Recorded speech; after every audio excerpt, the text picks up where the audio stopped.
What happened? He got shot. What's your name? What's your name? What's your name? What's your name? What's your name? Shit. Medic! As you've seen throughout the month, it has been the unplanned and the unannounced which has been the fulcrum of every milestone in the Occupy movement. Saturday night, as a piece of tape we played earlier showed, when police clashed with protesters in Times Square, an American veteran of the war in Iraq stood up for the people behind the barricades. Why are y'all walking like there's a war going on? Nobody has guns! I'm in New York City. I am from New York City, and these cops are hurting people that I fought to protect. There's no reason for this. There's no honor in hurting unarmed civilians, and I won't let it happen. Sergeant Shamar Thomas is a Marine veteran, served 2 tours in Iraq, took part in Fallujah in the second battle. Comes from a military family. Both his parents are veterans. His father served in Afghanistan, his mother in Iraq.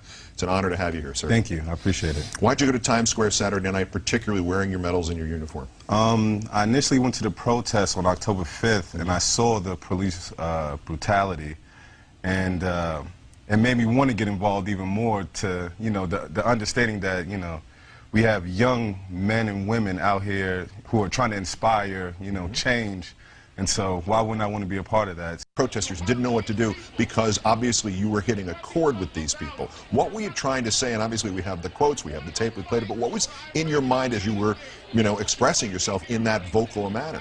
Well, I've been to Iraq twice. I've been in, I was in a riot in Rupa, Iraq in 2004 where we had rocks thrown at us, and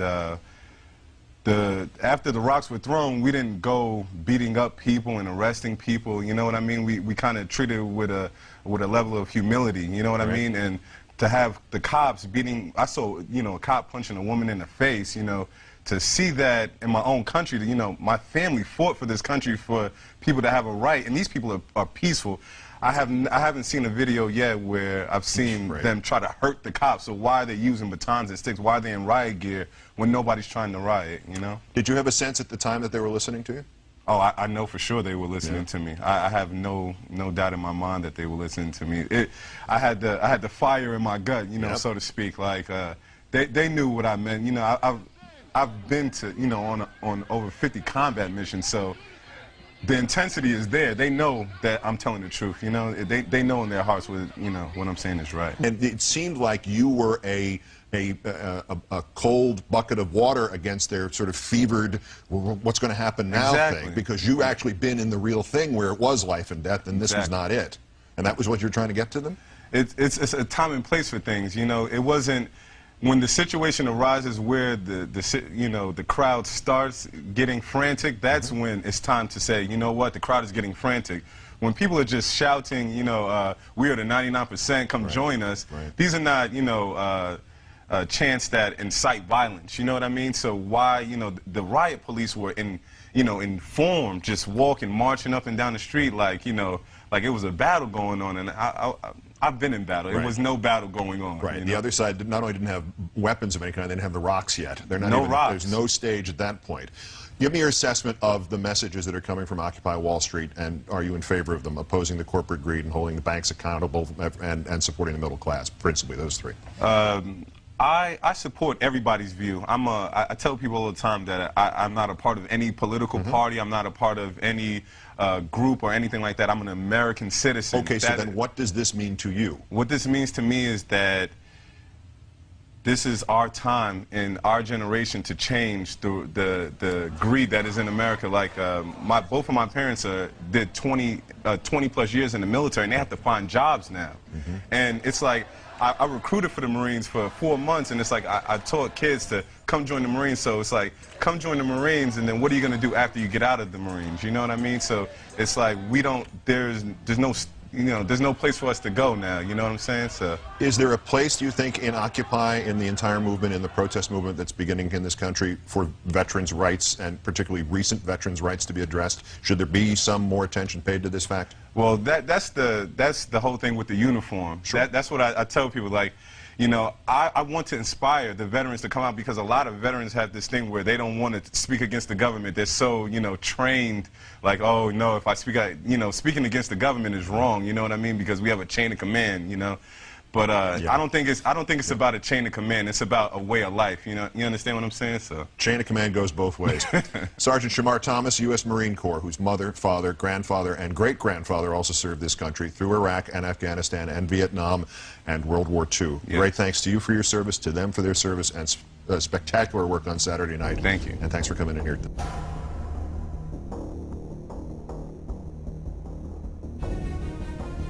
To the men and women of the U.S. Armed Forces, we are anonymous. We would like to remind you of Operation Iraqi Freedom.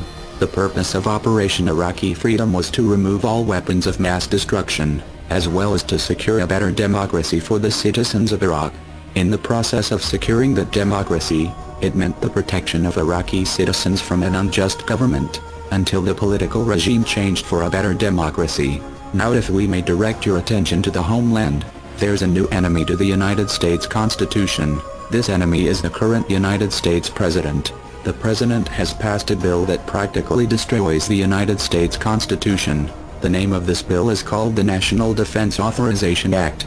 The provisions in this bill will allow federal personnel to indefinitely detain any American citizen that the government sees fit. The National Defense Authorization Act will allow any U.S. citizen under suspicion only to be detained with no verifiable proof. Most critical are Sections 1031 and 1032. Section 1031 states that all persons accused do not get a trial, American citizen or not. You, as the men and women of the United States Armed Forces, took an oath to uphold the United States Constitution, and to defend it at all costs. Do not allow this injustice upon the Constitution proposed by the President, or orders from your superiors to hinder your judgment as human beings, or to seek the facts and evidence to support terrorist activity. The government is already classifying protesting as low-level terrorism. Do not follow suit. The protesters are exercising their First Amendment rights to petition the government for a positive change. Not only did the government take away the people's rights, but your rights as well. Before you are Marines, Army Rangers, Navy crewmen, or fighter pilots, you are citizens first. The First Amendment in the Constitution gives United States citizens the right to freedom of speech, religion, press, and to petition the government for a redress of grievances. The United States Constitution has worked flawlessly for the last 220 years. It is not the President's decision to change the Constitution whenever he sees fit. The Constitution was written by the founders of the United States. It is not the President's decision to make the United States a war zone and to enforce a nationwide police state. He is not the supreme ruler.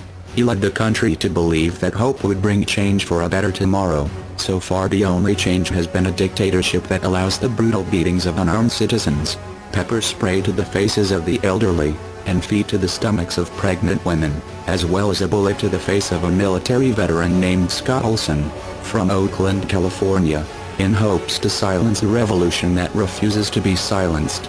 This is America, the land of the free. We will not be silenced. We will not go quietly. You go to foreign countries to protect the citizens from dictatorship and unjust laws.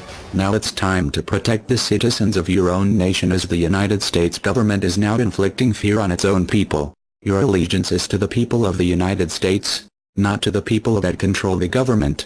We are anonymous. We are legion. We do not forgive political injustice. We do not forget political dictatorship. To the United States government, expect us.